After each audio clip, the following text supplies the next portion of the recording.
Blockchain and distributed ledger technologies enable people to interact in a peer-to-peer way without going through a trusted intermediary. This innovation makes it possible for us as a society to organize collective governance in exciting new ways. But it also poses challenges to our existing governance frameworks.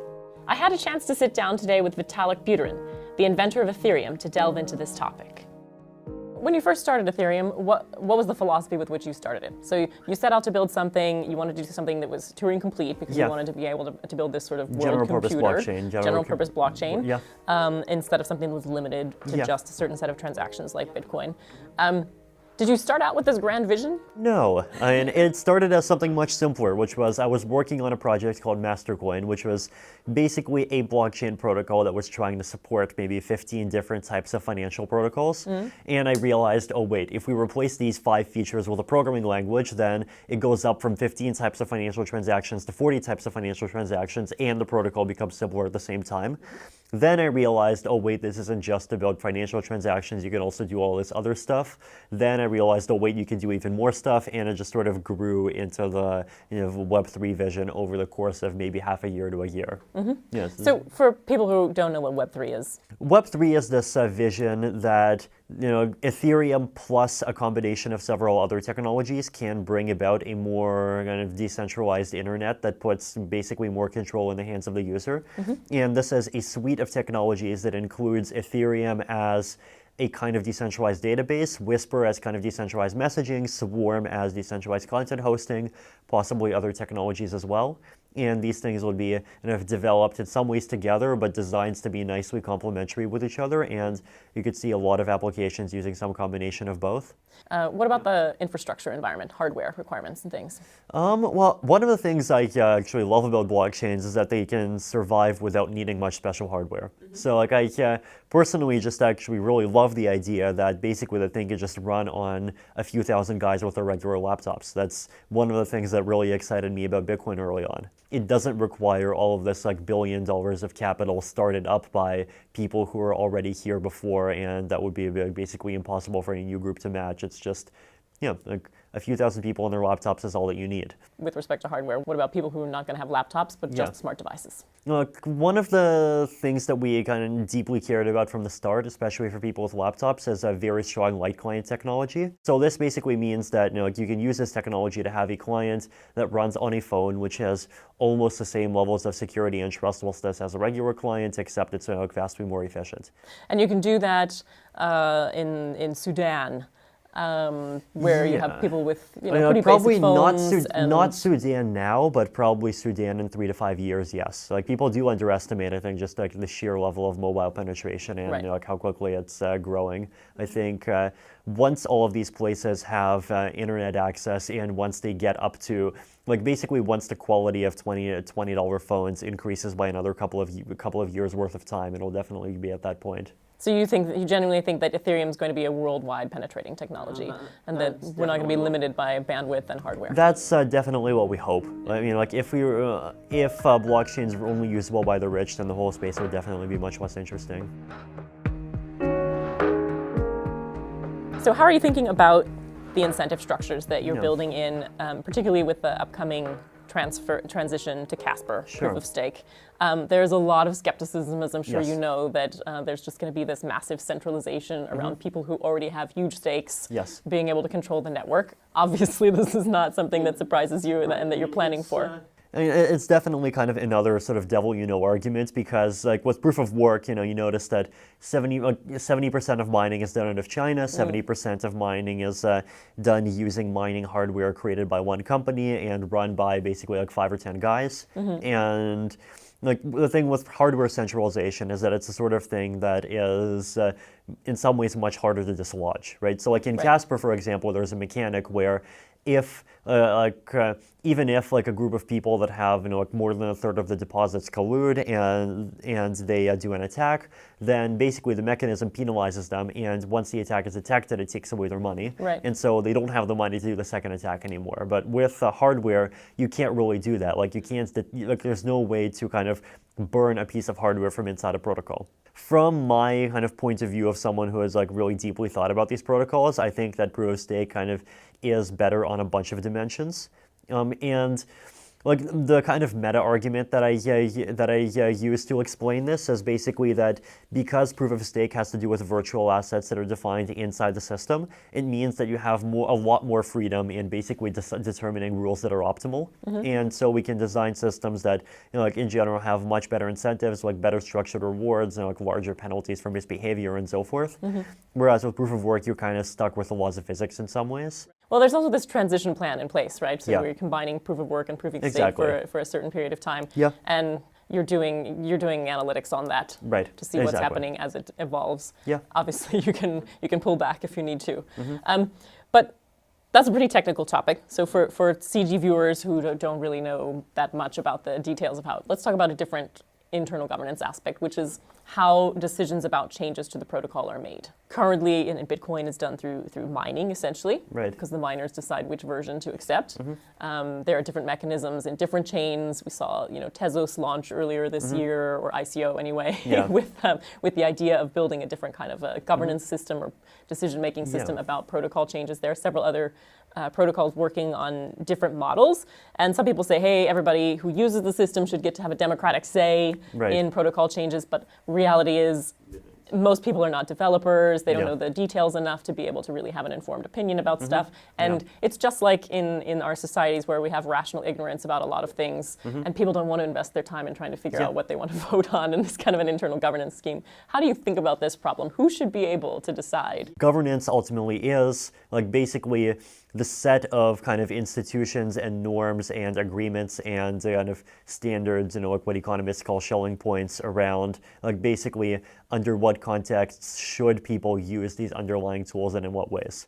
In like the physical world, you would have like parliaments and constitutions and laws and so forth, and you would have also on top of that often very informal norms about like the ways in which different things should be used. Social norms. Yeah, exactly.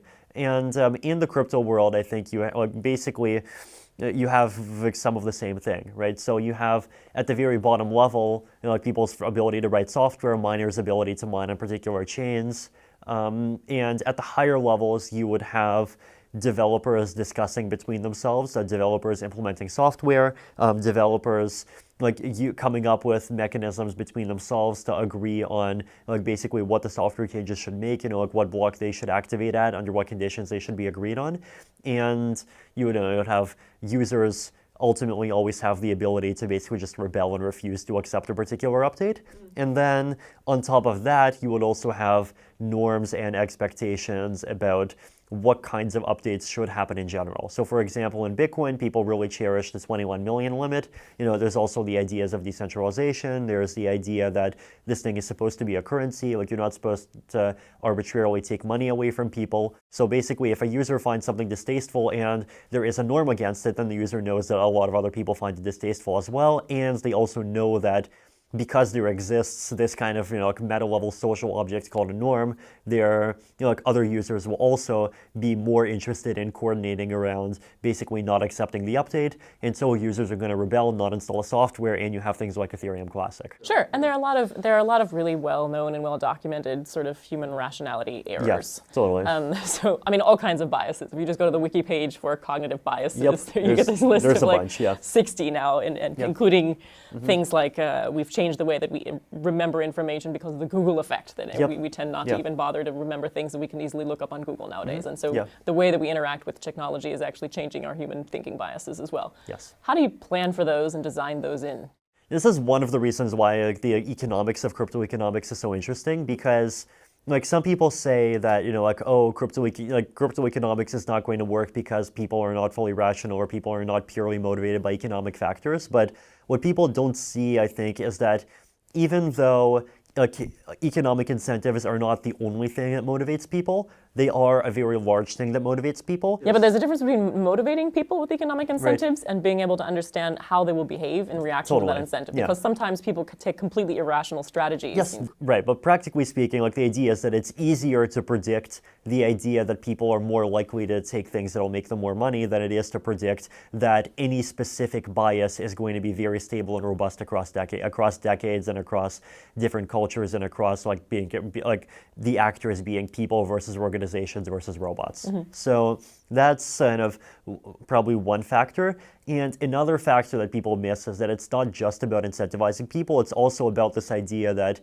basically, like, if you try to break Casper, then you lose a lot of money. Right. And so even if you're an irrational actor, if you have some particular amount of money, well, you can only do so much. There's a mathematical proof of an upper bound on like the ratio between basically how much harm you can cause and how much money you can burn in order to achieve it. Right. And so like using basically like economics as just a way of measuring actors in terms of the resources that they control is also just kind of another aspect of this. There are a couple of things that have been sort of major topics of conversation around you in the last year, last month or so, couple of months. One of them is about, how much involvement should founders and core devs have in going around and evangelizing blockchain versus actually working on the protocol. Doing things like meeting with world leaders. You caught a lot of flack for your trip to Russia, for example. Why do you do those things? How do you make decisions about how to balance your time? I think it's definitely, first of all, worth it to reach out and talk to people because, first of all, it helps people understand that, this is something that's concrete, that's got actual people behind it, and it's got legs, it's got potential. We're here to help humanity, and I think that just getting the understanding of that and just what the technology is and how it works is valuable. And have you gotten the sense that people have understood that when you go to talk to world leaders? I think that we're here to help humanity.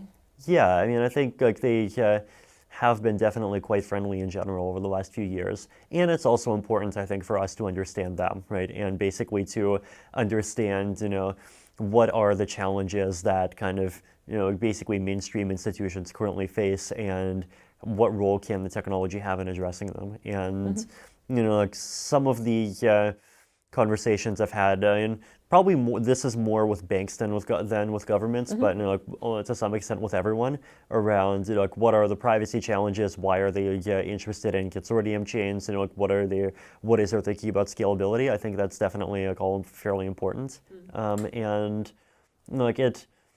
some of it definitely does end up informing things that we focus on. What are the things from your perspective in interfacing with the law, with governments, with regulators that are hindrances to what you're trying to achieve? I would say the main kind of regulatory thing that's been a hindrance in practice just is difficulty of cryptocurrency exchange. Aside from cryptocurrency, so far there hasn't really been much hindrance to blockchain technology as a whole.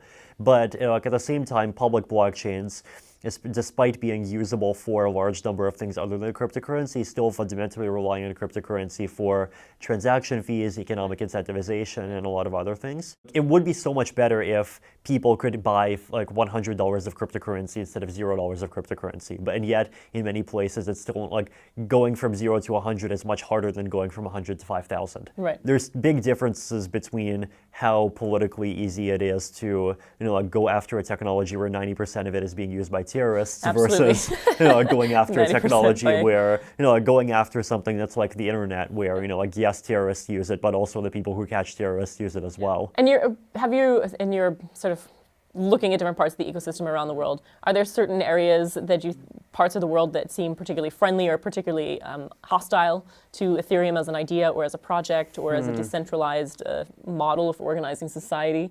Basically, the thing that you need, that I think a lot of people and probably even a lot of libertarians, even more than average, underappreciate is that very few people hate freedom. Basically, very few people hate privacy, very few people hate decentralization. But there are a lot of people that find all of these things slightly valuable, but not too valuable, and they just come up with 1,000 exceptions for 1,000 different cases why, in this particular case, I want to have more control. Yeah. There definitely are places that have more of that than other places. So, on the one hand, China has had the ICO ban and the ban on most crypto trading. But on the other hand, there's a lot of other places that, Switzerland, Singapore, that have shown themselves to be very friendly. At the end of the day, nobody hates freedom and nobody hates privacy. Exactly. But a lot of people dislike uncertainty. Yes, totally. Yeah. And government is one form of certainty. Yes. Sort of the devil you know is better than the devil you don't. Definitely. So one of the implications, though, of being kind of the face of Ethereum, the founder, the core, the center, and everything, is being out there meeting with government leaders and doing these kinds of events and interviews and all this stuff, is the so-called cult of Vitalik. Yes. Which I know you're not a fan of personally, but there's this perception, there's a lot of discussion that Ethereum rises and falls with you, that you're sort of the deity within Ethereum. If you say something, it'll happen and it will go, and that as a result, the governance structure of Ethereum kind of boils down to you being involved. Right. So how are you dealing with that? Yeah, so I think, first of all, it's already gotten to the point whereas it's probably still true that I'm very heavily involved in the longer-term kind of strategic thinking and research agenda. If you look at day-to-day things, so for example, the specific changes that go into Byzantium, the core dev calls that led to formalizing and standardizing those are publicly available. Yeah. And if any neutral third-party observer were to go in and just listen to those calls, I don't think that they would get anything close to the impression that I'm a dictator. They would just get the impression that, I'm a guy who sometimes says stuff, and there's other guys who say stuff, and we just kind of come to final decisions collaboratively. And so the actual final process that's closer to rollout and implementation basically does look much more like that. And if you got hit by a bus tomorrow, if I got hit prediction? by a bus tomorrow, then it's very possible that kind of the long-term strategic agenda around things like sharding, like Casper, Plasma, and so forth would end up going in a substantially different direction in a lot of details. But Byzantium would still be rolled out exactly as it is. Chances are even the current version of Casper would be rolled out exactly as it is. And basically, maintenance in general would just go on. And I do think that very large portions of the ecosystem have already gotten to the point where they are autonomous in that way. And part of that is just happens automatically because I only have 16 non-sleeping hours in a day, and I can only spend them on some things. Right.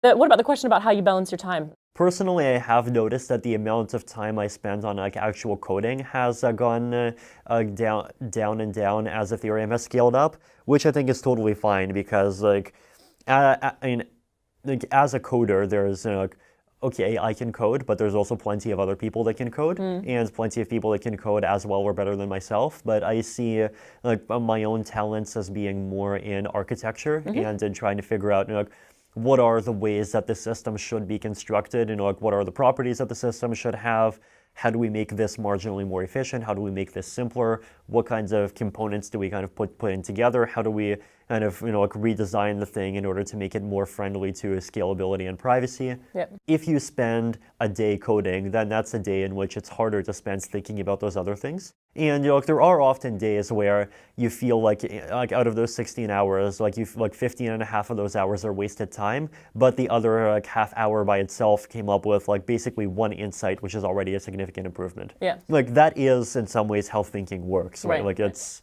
sometimes hard to figure out, what is time wasting and what is inspiration. And right. We all have that problem. Totally. And sometimes it literally is 1.5 hours of one particular week is more valuable than the other 10,000 minutes put together. And you can almost never know in advance which half hour that's going to be, and in what context you'll find yourself when that inspiration is. Yeah. Thanks for the discussion. That was really wide-ranging and interesting, and I'm sure that CG's viewers are going to be excited to learn about this and all the ways that you're contributing to this. Thank you. It was great to be here.